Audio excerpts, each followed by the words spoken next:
My precious children of God, I greet each one of you in the mighty name of our Lord and Savior Jesus Christ. मेरे बहुमूल्य बच्चों, मैं आप हर एक को हमारे परमेश्वर उद्धारकर्ता यीशु मसीह के नाम से बधाइयाँ Today we are देती हूँ। going to meditate about Christmas. आज हम लोग क्रिसमस के बारे में ध्यान करने जा रहे हैं। On the day of Christmas, the Lord Jesus was born in this world. Christmas के दिन परमेश्वर यीशु इस दुनिया में पैदा हुए। Now we are going to meditate how he was born and why he was born like that and how he will bless us through his birth. अभी हम लोग ध्यान करेंगे कि वे कैसे पैदा हुए और क्यों पैदा हुए और वे अपने जन्म से हम लोगों को कैसे आशीष करते हैं। In the Bible, we read about the birth of Jesus like this. Bible में यीशु के जन्म के बारे में हम इस प्रकार से पढ़ते हैं। When Jesus was born in this world, his parents Mary and Joseph wrapped the baby in swaddling clothes and laid him in a manger. जब यीशु का जन्म इस पृथ्वी पर हुआ था, तब उनके माता पिता मरियम और यूसुफ ने उन्हें कपड़े में लपेटकर चरनी में रखा। Luke 2:7 says so. लूका 2:7 में इस तरह लिखा गया है। Why he was born in that poor condition? वे ऐसी गरीब हालत में क्यों पैदा हुए? 2 Corinthians chapter 8 verse 9 says like this. दूसरा कुरिन्थियों का पुस्तक 8 वचन 9 में इस For you know the grace of our Lord Jesus Christ, that though he was rich, yet for your sakes he became poor, that you through his poverty might become rich. तुम हमारे प्रभु यीशु मसीह का अनुग्रह जानते हो कि वह धनी होकर भी तुम्हारे लिए कंगाल बन गया, ताकि उसके कंगाल हो जाने से तुम धनी हो जाओ। For our sakes he became poor, हमारी वजह से वे कंगाल बने, that you through his poverty might become rich. ताकि उसके कंगाल हो जाने से तुम धनी हो जाओ। You may be in a poor condition. आप शायद गरीबी की हालत में रहते होंगे। Jesus was also like that when he was born in this world. यीशु मसीह भी ऐसे ही थे जब वे इस पृथ्वी पर पैदा हुए। How he became a powerful vessel after that. उसके बाद वे एक सामर्थ पात्र कैसे बने?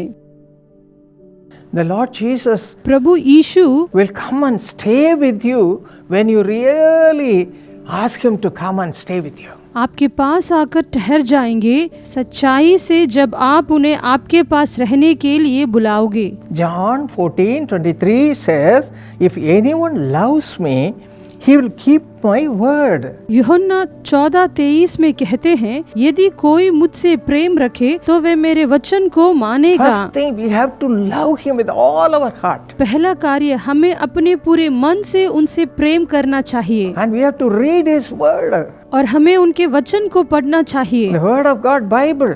प्रभु का वचन Bible. My friends, how many of you have your own Bible?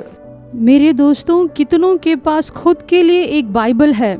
As mothers, you have to get everything for your children. Especially, you have to give one Bible to each children.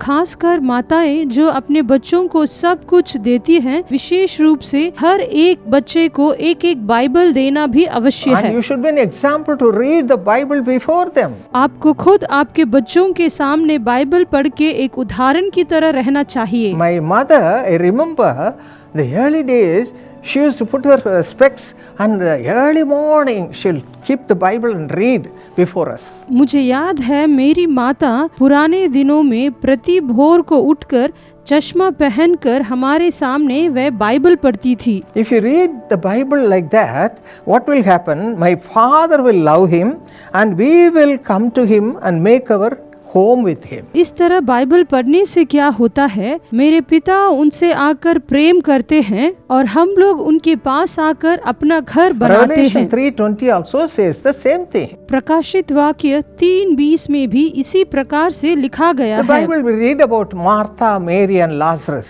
इस Bible में हम Marta, Maryam और लासरुस के बारे में पढ़ेंगे।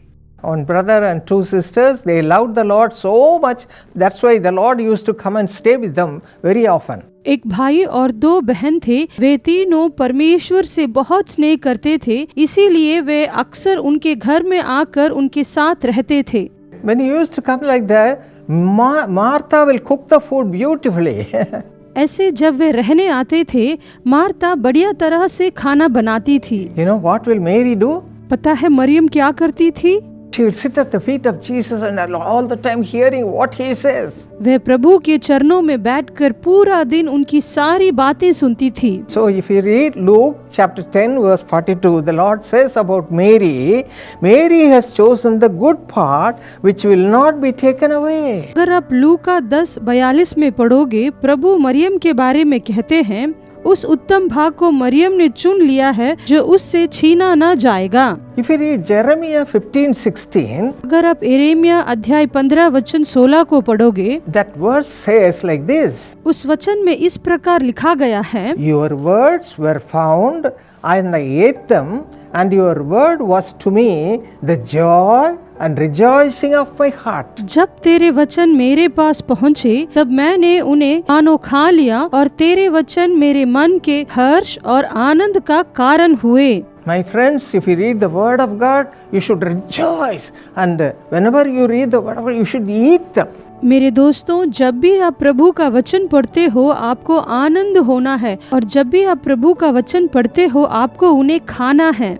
Then you will feel the presence of God in your home and in your body. तब आप प्रभु की उपस्थिति को आपके घर में और आपके शरीर में पाओगे।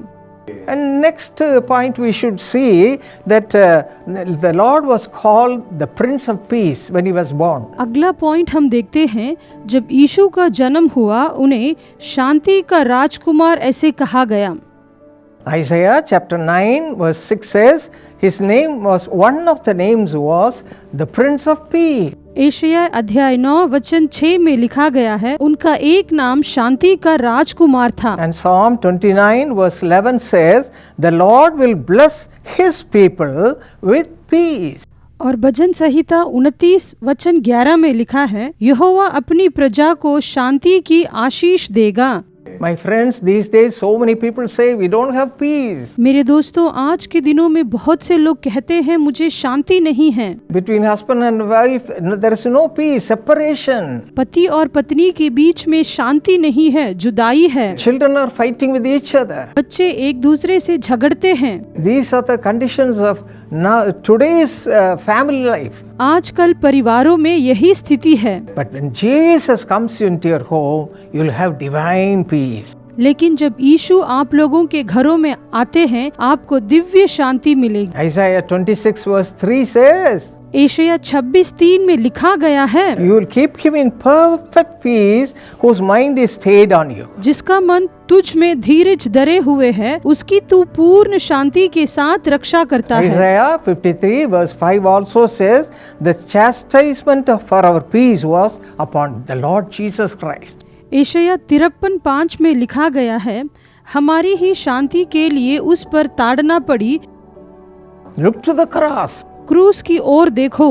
When you have problems amongst you, जब आपके बीच समस्याएं हो don't fight with each other. तब एक दूसरे से झगड़ा मत Kneel करो, down घुटने टेको and look to the cross. और क्रूस की ओर देखो। The Lord परमेश्वर will give you his divine peace immediately. उनकी दिव्य शांति को तुरंत आप लोगों को देंगे। This is what happens when you enjoy Christmas. यही होता है जब आप लोग क्रिसमस मनाते हो। Next blessing we receive is the divine love will come into your soul. और दूसरी आशीष जो हम पाते हैं, दिव्य प्रेम हमारी आत्मा में आता है। Isaiah 63 verse 9 says, In his love and in his pity he redeemed them. Asia 63:9 में लिखा गया है, प्रेम और कोमलता से उसने आप ही उनको छुड़ाया। Because of you he suffered on the cross. तुम्हारी वजह से उन्होंने क्रूस पर तकलीफ उठाया। He suffered so much on the cross from head to foot.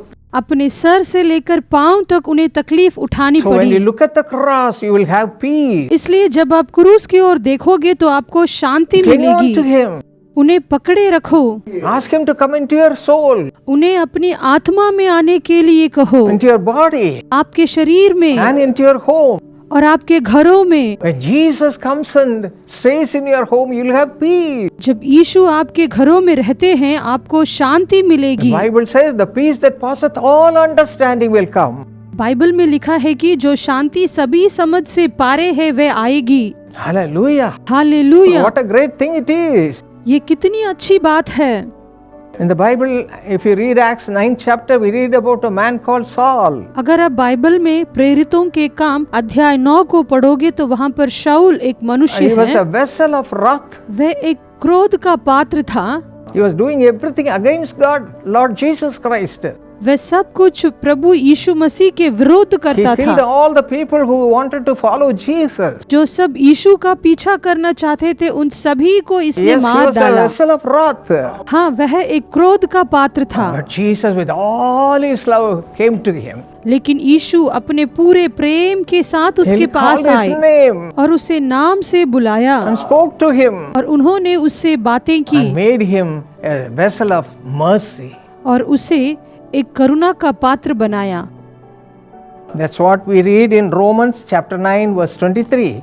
इसी को हम रोमियो के पुस्तक अध्याय 9 वचन Yes, my 23 में friends, पढ़ते हैं। when Jesus comes into your home, you will have divine love. हाँ मेरे दोस्तों, जब यीशु आपके घर में आते हैं तो दिव्य प्रेम आएगा। Hallelujah. हालेलुया। 1 Corinthians 13:10 says, पहले कुरिन्थियों का पुस्तक 13:10 में लिखा when है, that which is perfect has come, then that which is in part will be done away. परंतु जब सर्वसिद्ध आएगा तो अधूरा मिट जाएगा। You can be filled with the power of God आप लोग प्रभु के सामर्थ्य से भर सकते हो when you receive the love of God. जब आप प्रभु का प्रेम पाते हो। And this is what Christmas. यही क्रिसमस है। Are you experiencing this love? क्या आप इस प्रेम का अनुभव कर रहे हैं? And next, what will happen when Jesus comes into you? और इसके बाद क्या होता है जब यीशु आपके पास आते हैं? You will receive miracles. आपको चमत्कार मिलेंगे। Power will come upon you all. आप लोगों के ऊपर सामर्थ The आएगा, power of God. प्रभु का सामर्थ। Luke chapter 1 verse 49 says, लूका 1:49 में लिखा गया है, for he who is mighty has come, he will do great things for you. क्योंकि उस शक्तिमान ने मेरे लिए बड़े बड़े काम He will किए do हैं। great things for you. वे आप लोगों के लिए बड़े बड़े काम करेंगे। Hallelujah. हालेलुया। Zephaniah 3:17 says, सपनिया 3:17 में the लिखा Lord गया है, God is in your midst, is the mighty God. तेरा परमेश्वर यहोवा तेरे बीच में है, वे उद्धार करने में पराक्रमी If you है। read Matthew chapter 8 verses 14 and 15, अगर आप मत्ती के पुस्तक अध्याय 8 वचन 14 और one day 15 को Jesus went पढ़ोगे along तो with Peter to his home. एक दिन यीशु पतरस के साथ उसके घर गए। Peter was following Jesus Christ. पतरस यीशु के पीछे चल रहा And था। when they went there, they saw the mother-in-law of Peter was so sick and she was lying in the bed. और उन्होंने वहां जाकर देखा कि पतरस की सासू माँ बहुत बीमार थी और वे बिस्तर में पड़ी थी। When they told him about her sickness, immediately Jesus went near her and touched her, and the miracle happened. जैसे ही उनके बीमारी के बारे में यीशु को बताया गया, यीशु उनके पास गए, उन्हें छुआ और तुरंत वहां पर चमत्कार हुआ। She got up immediately, and the power of God filled her, and she was able to do everything whatever she has to do. वे तुरंत अपने बिस्तर से उठ गई। प्रभु के सामर्थ ने उसे पूरी तरह से भर दिया और वह उठकर उनकी सेवा करने लगी। And Luke 8:41 also there was a miracle when he entered her house. लूका 8:41 में भी एक अद्भुत कार्य हुआ जब यीशु उस घर के अंदर There गए। was a man called Jairus. याईर नाम का एक मनुष्य वहां पर था। His daughter was about to die. उसकी बेटी जो है वे मरने And पर the थी। people said, she is already dead. So, oh, you need not trouble the master. लोग उससे कहने लगे, तुम्हारी बेटी मर चुकी है, तुम स्वामी को परेशान मत करो। But Jesus knew that his power will touch the girl and she will get up with new life. लेकिन यीशु जानते थे कि उनका सामर्थ जैसे ही उस लड़की को छुएगा वह नई जीवन Luke पाएगी। 8:51 to 55 we read how the Lord raised her up alive. लूका 8:51 से 55 तक हम पढ़ते हैं यीशु ने कैसे उस लड़की को जिंदा उठाया। Yes, God will raise you up also with all his power even today. हाँ, प्रभु आपको भी उनके पूरे सामर्थ्य से जिंदा उठाएंगे आज भी। Christmas means power. क्रिसमस का मतलब शक्ति है। What a great thing it is, my children. मेरे बच्चों, ये कितनी बड़ी बात है। Yes, when Jesus is in our house, when He is born in our house, in our mind, in our body, He will be renewed. हाँ, यीशु जब हमारे घर में, हमारे दिमाग में, हमारे मन में जब वे जन्मते हैं, तब हम नई सृष्टि बनते हैं। The power of God will be upon all of us. प्रभु की शक्ति हम सब के ऊपर रहेगी। We will have the joy of the Lord. हमें प्रभु का आनंद मिलेगा। All our sorrows will be gone forever. हमारे सारे दुख हमेशा के लिए मिट जाएंगे। Hallelujah. Hallelujah. Are you going through sorrows? क्या आप दुख से गुजर रहे हो? Fear not. मत डरो। Enjoy the real Christmas. असली क्रिसमस का आनंद लो। Ask the Lord to come into your house. यीशु को अपने घर आने के लिए कहो।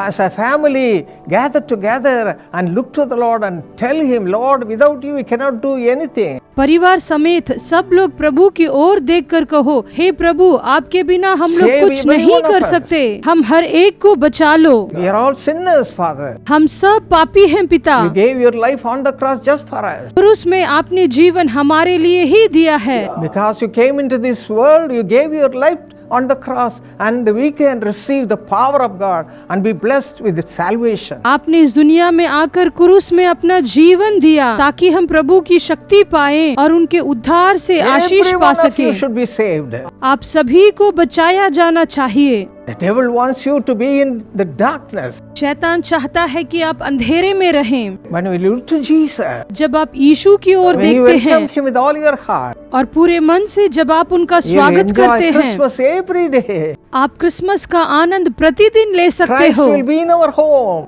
मसीह आपके घर में रहें। You'll be surrounded with peace and joy. आप शांति और आनंद से घेरे All रहोगे। your blessings will be around you all the time whenever you need Him. आपकी सारी आशीषें आपके पास ही रहेंगी जब भी आपको उनकी जरूरत My पड़ेगी। friends, enjoy real Christmas. मेरे दोस्तों, असली क्रिसमस का आनंद मनाइए। Receive all God's abundant blessings. यहोवा का सारा भरपूर आशीर्वाद प्राप्त Now we are कीजिए। going to pray. अभी हम प्रार्थना करने This वाले हैं। Christmas will be a special Christmas. ये क्रिसमस एक खास क्रिसमस रहेगा। Shall we pray together? चलिए हम साथ मिलकर प्रार्थना करें। Our precious Heavenly Father, हमारे बहुमूल्य स्वर्गीय पिता, thank you, Lord, for all the blessings you give us when you come into our home. जब आप हमारे घरों में आते हो तो हमारे सारे दुखों को You are खत्म कर दो। providing so many blessings, oh Father. आप हमें इतने सारे आशीष को देते हो।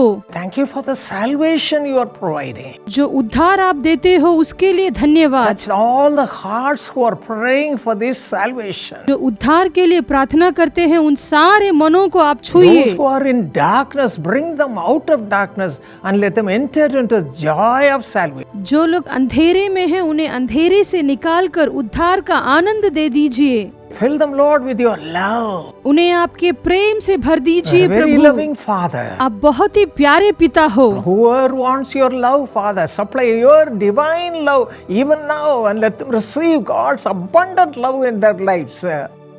जो भी लोग आपका प्रेम चाहते हैं, आप आपका दिव्य प्रेम उन्हें दे दीजिए। Those who are shedding tears because of various problems in their family life, Lord, bring them out of such life. जो लोग अपने पारिवारिक जीवन की समस्याओं की वजह से आंसू बहा रहे हैं, उन्हें उन सारी परेशानियों से बाहर लाइए। Enter into their homes, enter their body and give them your salvation and your joy, Father. उनकी आशाओं में आप शामिल हो जाइए। आपका उद्धार और आपका आनंद उन्हें आप दे दीजिए पिता। They may be in darkness. वे अंधेरे में हो सकते Bring हैं, them out of darkness. उन्हें अंधेरे से निकालिए। Let there be light. उनके अंदर प्रेम रहे। Because of your presence, oh Father. आपकी उपस्थिति की वजह Enter से है into each पिता। and every home. हर एक घर के अंदर आप आइए, Enter, Father. प्रवेश करिए पिता। Enter into the hearts of your people. आपके लोगों के मनों में प्रवेश कीजिए Let them be पिता। saved by the power of God. प्रभु की शक्ति से वे सब छुड़ाए जाए। As you enter into their homes, as you are born into their hearts, let them receive all these abundant blessings, oh Father. जैसे ही आप उनके घर में प्रवेश करें और उन सब के मनों में जन्म लें, आपकी बहुताई का आशीष वे सब देखें। Thank you for your love. आपके प्रेम के लिए धन्यवाद। Thank you for the joy you are giving it to your people right now. आपके लोगों को जो आनंद आप अभी दे रहे हो उसके लिए In धन्यवाद। Jesus' mighty name we pray. यीशु के सामर्थ नाम से हम प्रार्थना करते हैं। Amen. आमीन।